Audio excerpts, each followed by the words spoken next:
Assalamualaikum warahmatullahi wabarakatuh. Selamat datang di petualangan pembelajaran. Sebelumnya perkenalkan, nama saya Umi Hanik.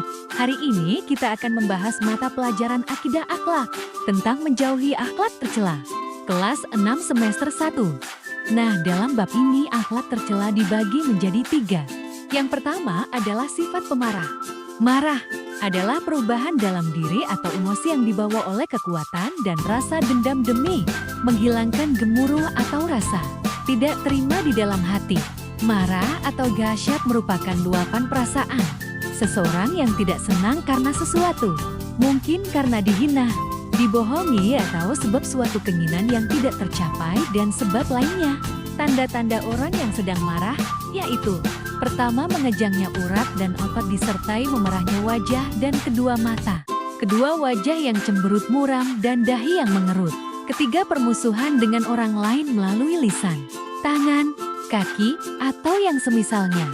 Keempat, membalas musuh dengan balasan yang setimpal atau lebih buruk darinya, tanpa memikirkan akibat yang fatal dan seterusnya.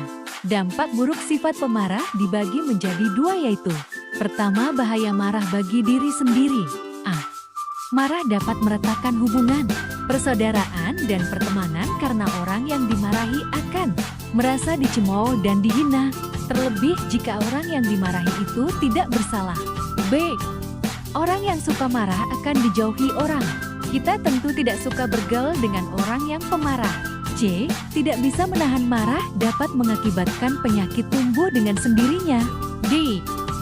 Orang yang marah akan mendapat dosa, terlebih lagi jika marah berkepanjangan, merusak barang, baik miliknya maupun orang lain.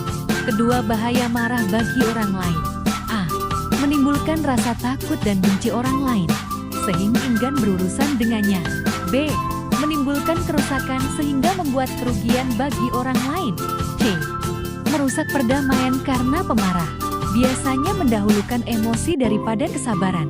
Cara menghindari sifat pemarah yaitu: pertama, berpikir tentang ayat atau hadis tentang keutamaan menahan marah. Kedua, menakut-nakuti diri dengan siksa Allah SWT bila ia tetap meluapkan marahnya. Ketiga, menakut-nakuti dirinya tentang akibat dari permusuhan dan pembalasan. Keempat, membaca ta dan apos saat marah. Kelima, merubah posisi saat marah. Bila berdiri, duduklah; bila duduk, tidurlah miring. Keenam, dia menjaga lisan. Pengertian fasik yaitu: A. Secara bahasa fasik adalah keluarnya sesuatu dari sesuatu yang lain dalam keadaan rusak. B. Secara istilah fasik adalah keluar dari ketaatan kepada Allah SWT dengan terjatuh pada perbuatan yang tergolong dosa besar dan menyimpang dari jalan yang benar selain syirik. Akibat seseorang yang bersifat fasik antara lain: pertama, tidak dipercaya oleh manusia. Ketiga, Allah SWT mengancam orang fasik dengan siksa neraka jahanam. Cara menghindari sifat fasik yaitu: pertama, kembali kepada kitab suci Al-Qur'an dan Apos-in. Kedua, berperilaku sesuai aturan agama Islam. Ketiga, memahami betapa besar kerusakan dan bahaya akibat fasik. Pengertian pilih kasih yaitu: pilih kasih berarti memihak atau berat sebelah. Pilih kasih merupakan cerminan sikap tidak adil seseorang kepada yang lain. Dampak seseorang yang bersifat pilih kasih yaitu: pertama, membuat orang lain merasa tidak adil dan tidak dihargai. Kedua, menimbulkan perasaan iri dan dendam. Ketiga, membuat hubungan dengan orang lain menjadi rusak. Keempat, menghambat kemajuan dan perkembangan karena tidak memberikan kesempatan yang sama kepada semua orang. Cara menghindari sifat pilih kasih yaitu: pertama, berempati. Kedua, gunakan kriteria yang jelas dan objektif.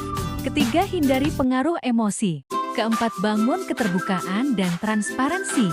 Itulah beberapa poin yang harus kalian ketahui. Semoga dapat menambah wawasan kalian. Terima kasih dan mohon maaf apabila ada kata yang salah dalam penyampaian materi.